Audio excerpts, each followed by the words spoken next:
Welcome to the Innovation Accelerator podcast, brought to you by Innovacer, the health cloud company.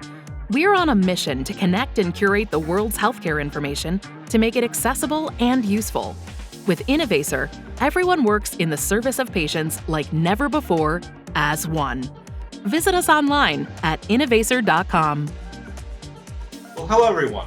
Welcome back to the Innovator Accelerator podcast. I'm Dr. Anil Jain, Chief Innovation Officer here at Innovacer.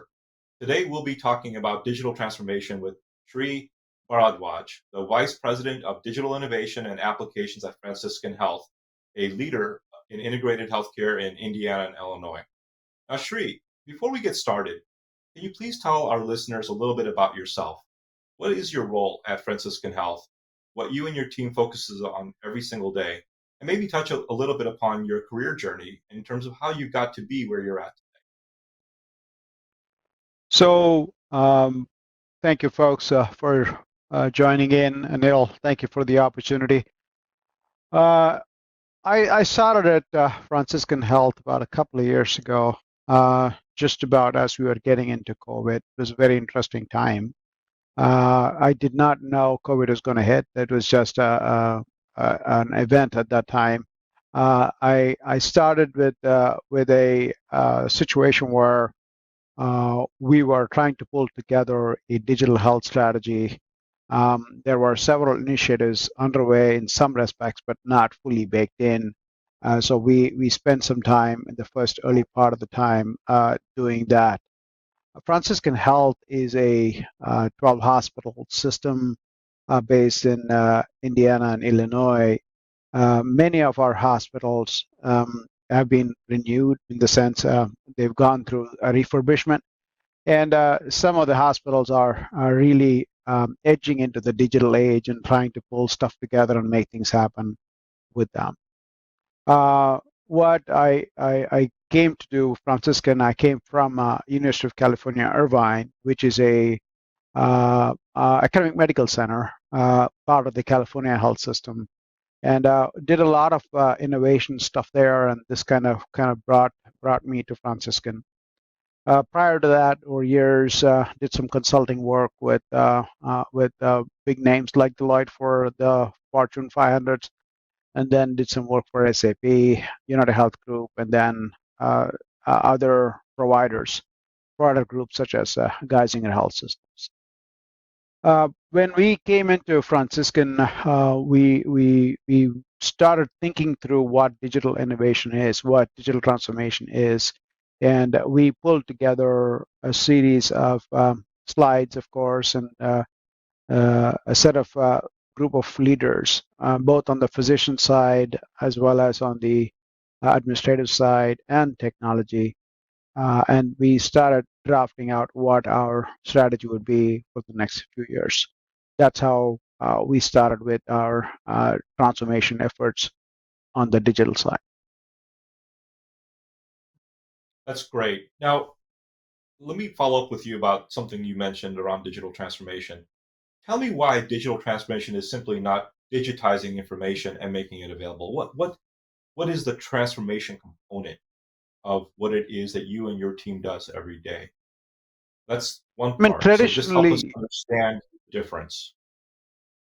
Sure. Traditionally, we've stuck, and IT has been stuck with the technology kind of bent in mind associated with mostly the EMR, right? I mean, there is very few organizations have transcended beyond the EMR. Some have, dabbled in providing some patient portals or ability for other physicians to get access to some level of data through either a provider portal or something similar, but nothing really transformational. The second part of the transformation is not just the technology piece. It's also about transforming the workflows. When we deployed EMRs years ago, the workflows were very different because the technologies, tools, and capabilities and the people who are working with those devices or solutions were very different. They needed to be, educated a lot more. They had a different level of skill set at that time. Some of them had not even seen keyboards. And from that perspective today, we've transformed ourselves into a much more digital age. I mean, everybody's got a smartphone in their hands. We're trying to pull together all in that small, small screen that we have in our hands walking around the hospitals. Either it's on a tablet or on a phone. And that has changed the way we look at healthcare. We look at healthcare by bringing in data into the fingertips of people. We bring in data coming from several sources, which was not there before. And we also today are looking at how do we provide insights into the patient as well as the physician as part of their care. So it's not just a one-sided conversation. It's a partnership on improving care for patients. So the digital transformation that we do today is bringing in that capability that we are able to pull together the care team, the nursing folks, the PCPs, as well as the specialists, combined with what the patient is actually feeling or doing into that model. Very different from what it was years ago. That's a great point. So now, when you start thinking about how Franciscan Health, like many other leading organizations in the country, have spent, I think all combined, all said, maybe $36 billion of taxpayer funds, as well as their own institutional funds to bring in electronic health records. Give me a sense, what is the role of EMRs, EHRs in digital transformation, and why shouldn't we be just thinking of them as a Swiss Army knife in terms of the tools that you need for your digital transformation? So think about, the way I look at it is EMRs, EHRs have been around for a while, right? I mean, we talked before, and I highlighted an EMR to be like a kitchen, right? You need good ingredients to make the kitchen work, to get the right food out. You need something to come out of the kitchen that everybody likes, right? I mean, it's something that we all believe that we have the need to get the best food on the table. Understand? In the case of healthcare, the challenge is that the patient is the consumer in the process, right? And the chef, in some way, shape, or form, the physician, trying to figure out how to use the tools that he's got in his hands, which we gave him through EMRs, through other tools and technologies we gave to him, trying to get the best for the patient. And he struggles with it because in front of him is the patient trying to figure out, hey, how do I get this to you? And here we are, trying to help him with the ingredients that he needs to get there. The other piece is that you can have the best EMR out there, but still you need to have the physician trained ability to use it and make it work, and use the tools and deliver the best care for the patient. And even if he's got the best ingredient, you've got the best tools, you need to have the right recipe, the best recipe possible for that to be delivered, along with the ingredients, along with the tools, along with the mindset of how he is caring for it. And that's what has changed from the time when we went EMRs. EMRs are basically billing document creation tools. Unless you supplement those EMRs in a way that makes sense, that you are taking all these other things that will help the physician understand what's happening with the patient, what's happening with that specific population, what's happening with that specific disease type coming in from research that's being pulled in, what's happening with the prescription medications that have been issued to the patient, do some sort of medication reconciliation. All of that stuff has to be done in order for the care to be delivered to the patient in a way that makes meaningful sense. We spent a lot on EMRs and we thought, okay, EMRs will solve problems, right? EMRs don't solve problems. EMRs are like, you build a home, you got a kitchen, doesn't mean you got good food. You gotta have the right people with the right utensils, the right tools, the right ingredients, the best recipe, and then also the consumer has to be willing to accept and taste the food and say, hey, this is fantastic. The problem is you can have the best chef serving the best food, and then non-engaged consumer of that is not going to give you the best outcome. So patient engagement becomes critical to bringing it together. The physician and the care team, everybody, the sous chef including, is critical to deliver the value. Plus, you got the best on the table. So it's a very different thought process of how we treat EMRs or in general healthcare technologies today compared to what it was before. That's where I think we have to transform ourselves in a different mindset to bring in that capability that we need to provide today. And one of the key ingredients that I see is data. Data is present in the physician's head, in the tables, in the tools, in the hands that is seeing the patient. It's all data. So something that will integrate all of this and bring in the data and the analytics associated with it is key for delivering value back to the patient.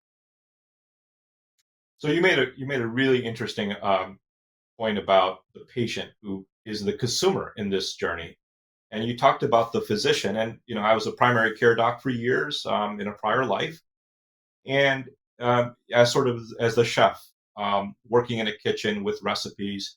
I love that analogy. When we start thinking about all this attention right now on social determinants of health, on some of the digital divide that we've experienced as a society, some of the things that have been made painfully clear when kids have to go to a local fast food restaurant in order to get internet access to attend class. How do we make sure that the digital transformation that we absolutely must do, where the EMR is a necessary but insufficient component, but the digital transformation we must do doesn't create a digital health divide for our community, in which we are leaving behind perhaps those very patients and consumers who need the help that we're going to be able to provide the most. Any thoughts on that? How do you approach that? So, when we spent billions on EMRs, we never thought about the patient. We thought about the physician, meaningful use, and how are you going to submit the information. That was the original thought process. The patient was not even in the picture. And why? Because that was not what we originally thought that we would do. Yes, patient engagement came subsequent to it. There were some meaningful use measures that you had to meet, but they were not really truly engaging the patient. They were just still metrics that you had to submit.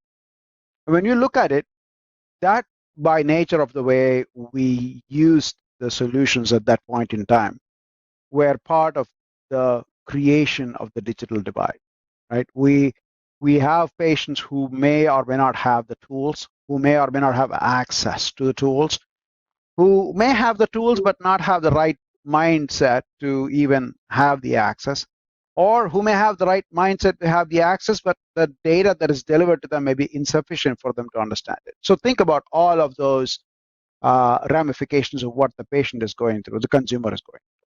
So when I take a step back and look at this entire process, I sincerely believe that we have to now take the EMR and the associated applications to the next level.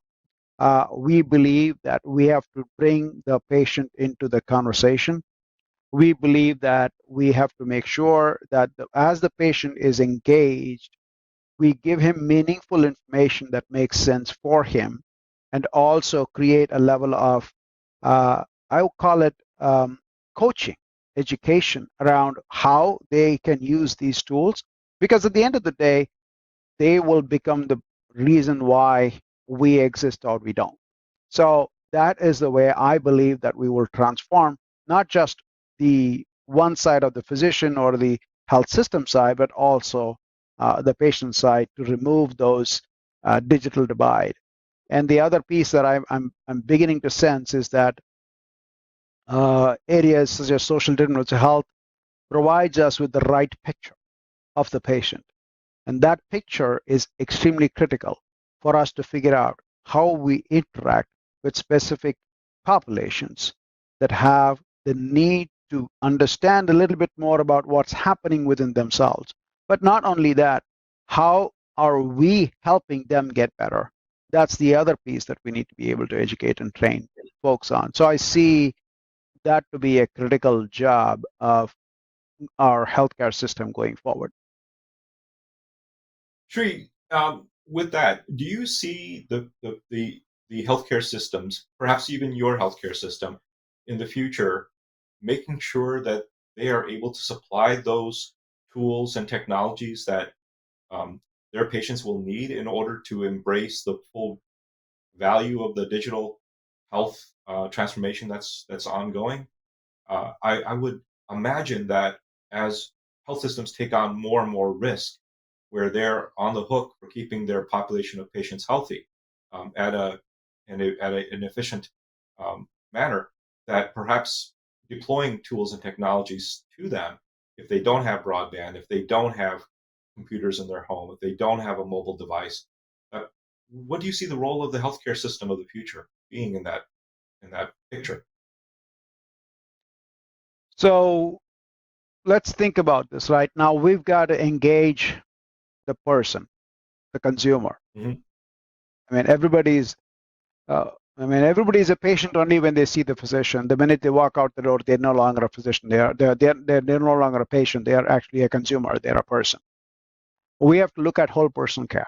We have to look at, we have to stop thinking about, value-based care or fee-for-service care or care that I'm delivering for a specific population.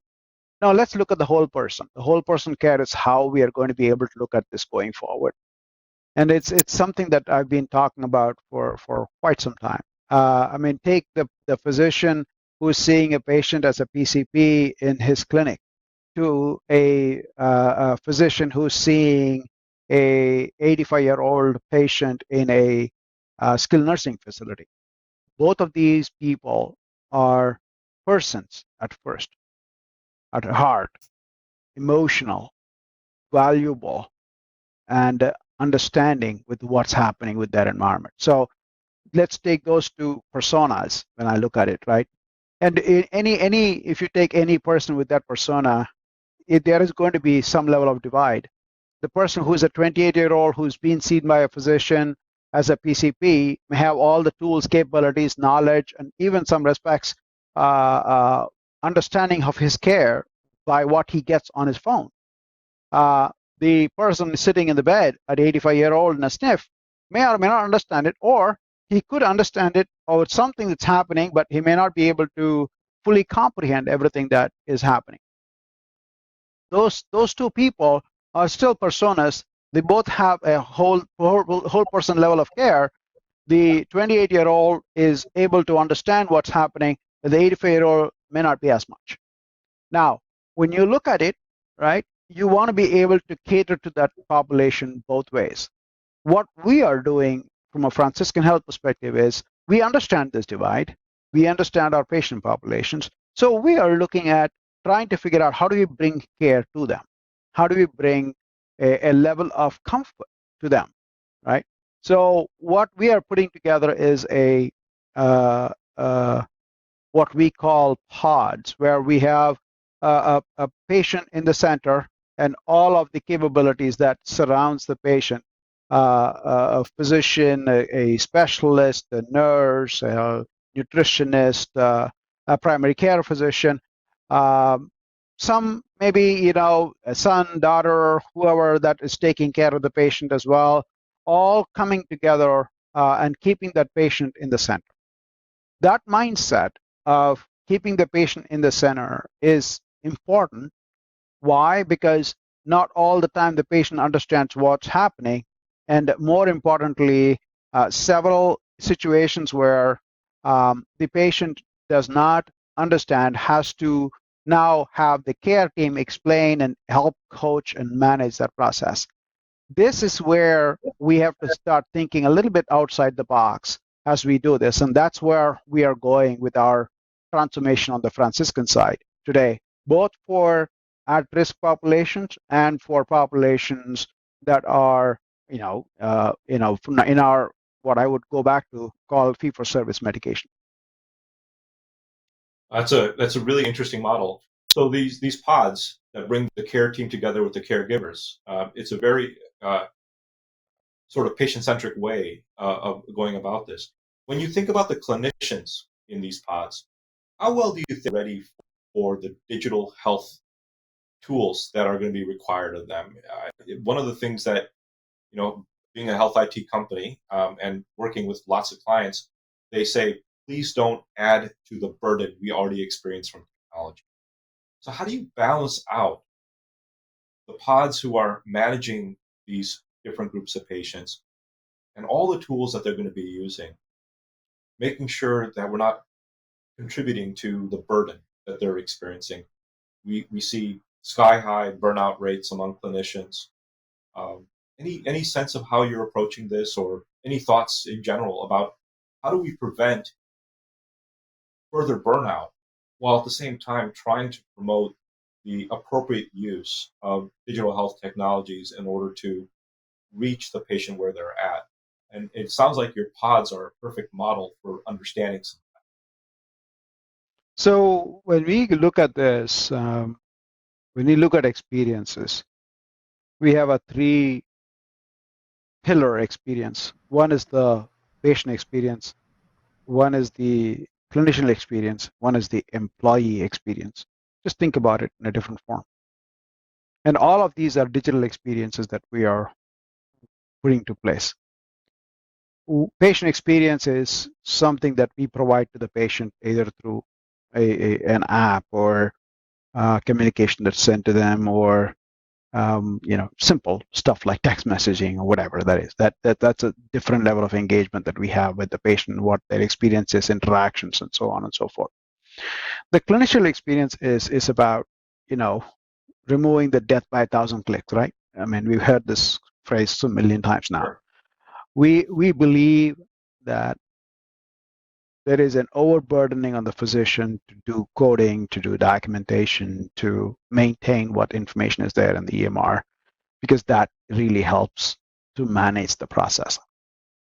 What we are now seeing is, how do we help them to spend more time with the patient? What can we do to help them do a little bit better job working with the patient? So now we are thinking about voice activation based capabilities for our physicians to truly do more interaction rather than clicking, right? That's the other piece. Second piece is, yes, we're giving them tools to easily search, easily make the data available. I can give you an example. I don't need a cardiologist to go give him, data from the past 5 years when the patient had a knee surgery. Yes, it is important, but I think, giving him the information about the vitals that was there in the system the past 10 days is more important than, historical data. Yes, it's important, but it's not going to be the immediate care that he's looking for. So giving him in his hands easy snippets of what's happening with the patient. So a persona from a cardiology perspective will need all this. So given that in a space that makes sense for him. And then, of course, our staff experience, which is, help them with information that they need to take care of patients. Help them to understand, hey, the patient drove for the past an hour and a half to get us, or the patient's appointment was, he's got 4 more appointments during the day.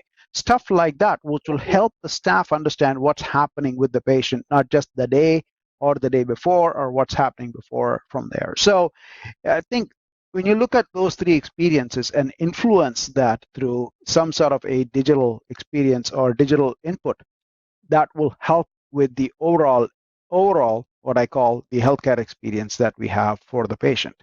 Now, we talked about something you're doing for the patient, something you're doing for the physician, something you're doing for the staff. How do we bring it all together? How do we explain this to the people who are in the part of the experience is more important. So we spend quite some time. We have several of our leadership folks spending quite some time with physicians, helping them understand this new mindset, helping them understand this new change we are trying to bring to place, and how this is going to become mainstream for how we resolve anything to do with the patient. That is a key component of how we are bringing change into the environment, because change management is probably 90% people and 10% everything else associated with it. So we focus on that first, and so we work with them to help them understand what is the challenge that they're facing, what is it that they need to do, what is it that we can do to help. So it's a giant effort to get a better situation for everybody together. That's a really interesting way of looking at it. You brought up change management, and you don't need to convince me. I think change management has been a sort of a key area that sometimes gets neglected when anytime any kind of new technology gets put into play, or any novel innovation gets put into play, is how you manage expectations and how you align the different stakeholders. So it brings up an interesting point. When I've been speaking to some of our clients, they mentioned that oftentimes the digital transformation journey, the discussions, the initial conversations, was the first time that disparate parts of the organization came together in the same meeting room, or at least in the virtual meeting room, if you will. The collaboration that's required for digital transformation to start changing the journey that a patient may have digitally, or that even a provider might be experiencing digitally, as you put it, often requires different disparate stakeholders across a health system, across an enterprise, to come together. Give us a little perspective from your experience of bringing historically disparate parts of the organization together in order to have a common set of goals. How do you look at that? You've been doing this for some time now. How do you look back at it, and what are some of the opportunities and challenges that others could learn from that you've experienced? I mean, I can cite several examples. Give you one of those that happened. I mean, how do I say this? The pandemic has been the catalyst for innovation in a way, right? So, let's look at the good side of things. We would not have been able to reinvent ourselves if not for the pandemic in some respects. So give you a situation where we had, this is about a year and a half ago now. We had several patients in the hospital. We were trying to do discharges as quickly as possible. PPE was in short supply. We were doing rounding, multiple times with the patient. And it was rather painful because, a physician will go in, a nurse will go in, another, tech will go in, back and forth. And several specialty physicians were seeing the patients during the day, and it was a very difficult time. And we realized that, they were all looking at the patient chart, they were looking at the patient at the same time, asking a bunch of questions, providing them feedback, probably altering medication cycles, ordering more lab results, radiology results, and so on. And then again, the next day they would go do the same thing, or 2 days later they'll do the same thing. It was a rather difficult situation. So we said, wait a minute, guys, this back and forth, into the room, out of the room, kind of makes it more difficult.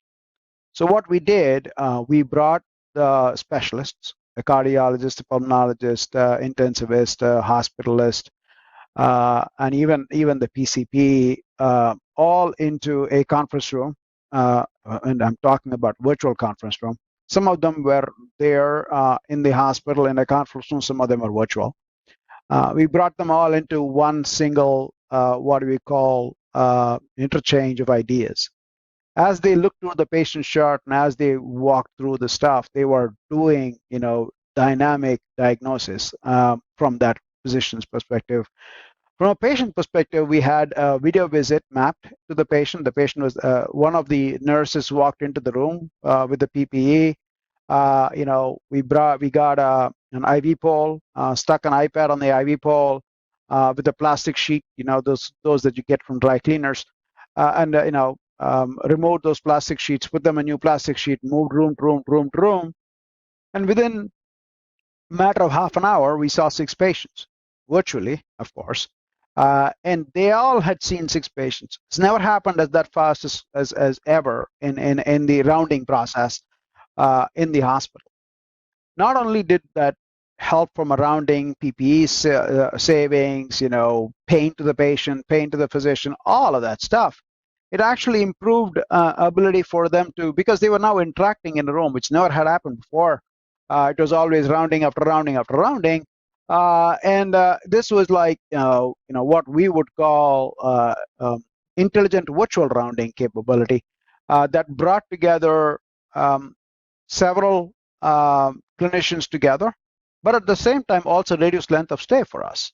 So when you're looking at something like that, that is not really, the best tools, technologies with, great cameras and all featuring all, none of that stuff, right? It's just using tools and technologies we had at that time because we had to reinvent ourselves. We had to do it. We didn't have a choice.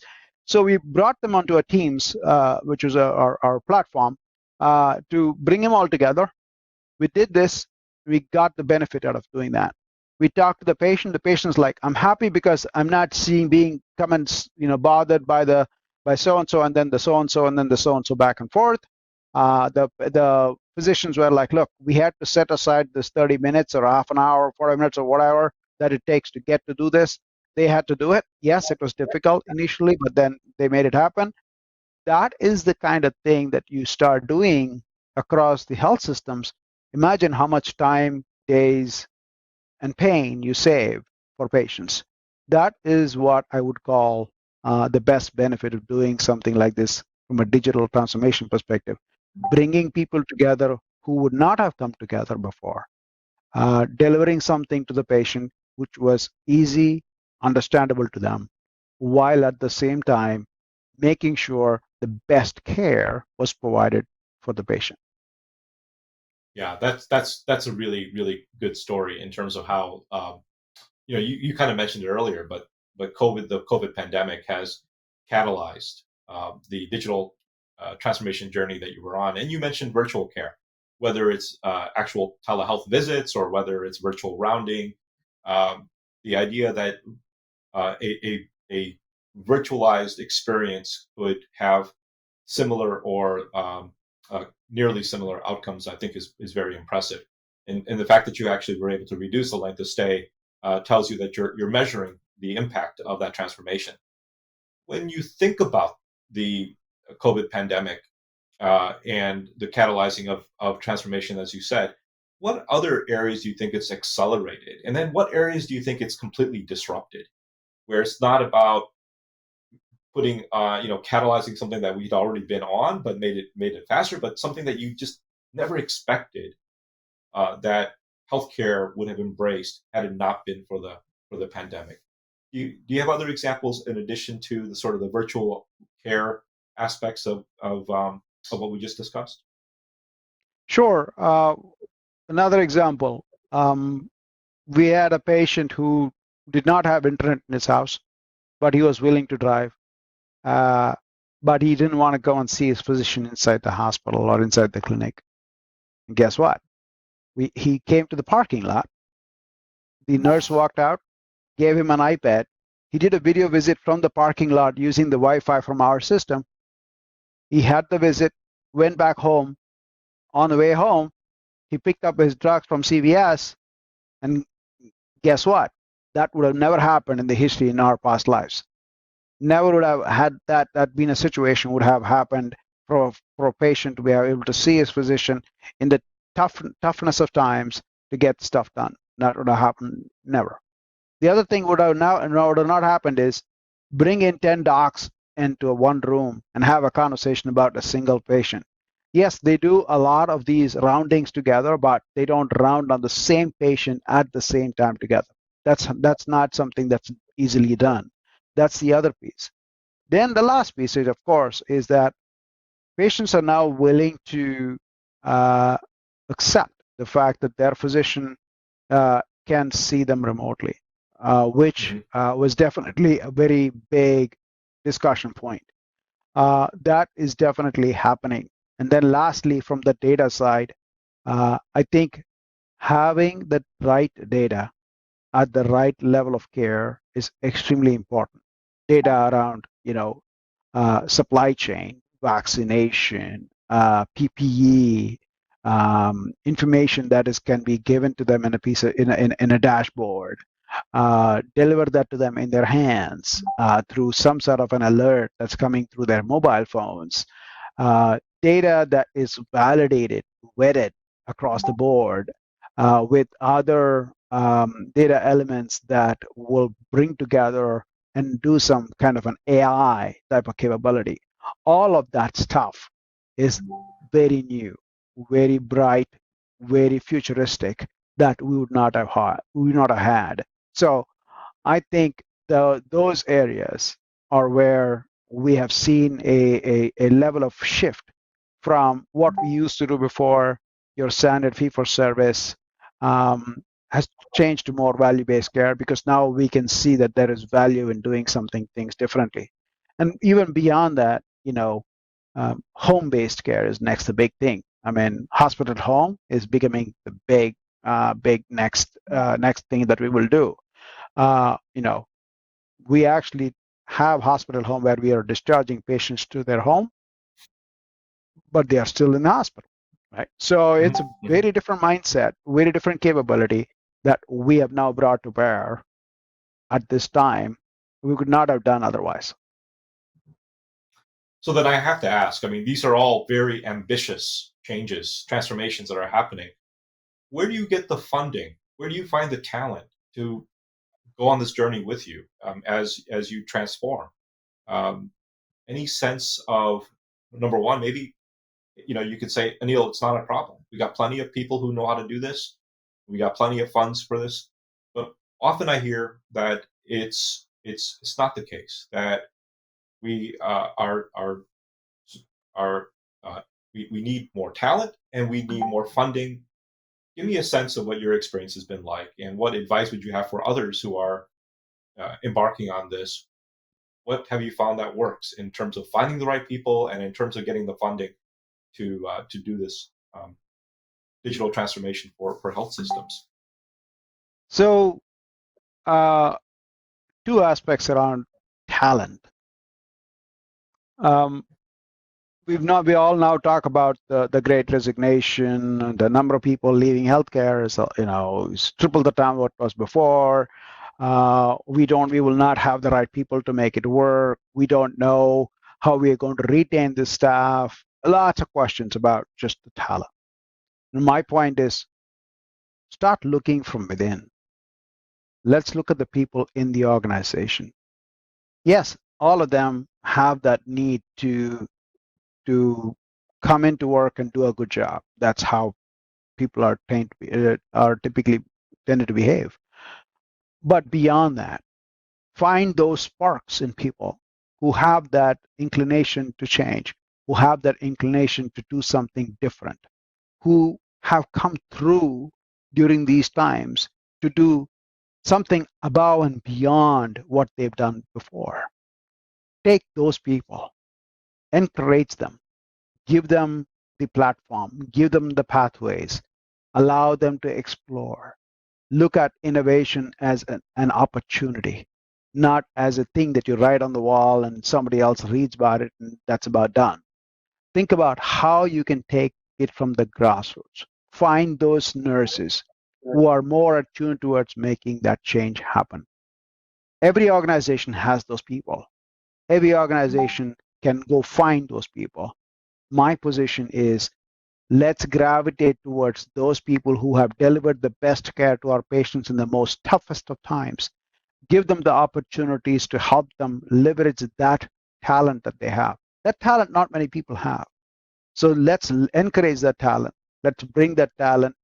That will help us. Now, that will help us because they already have the capabilities to do this.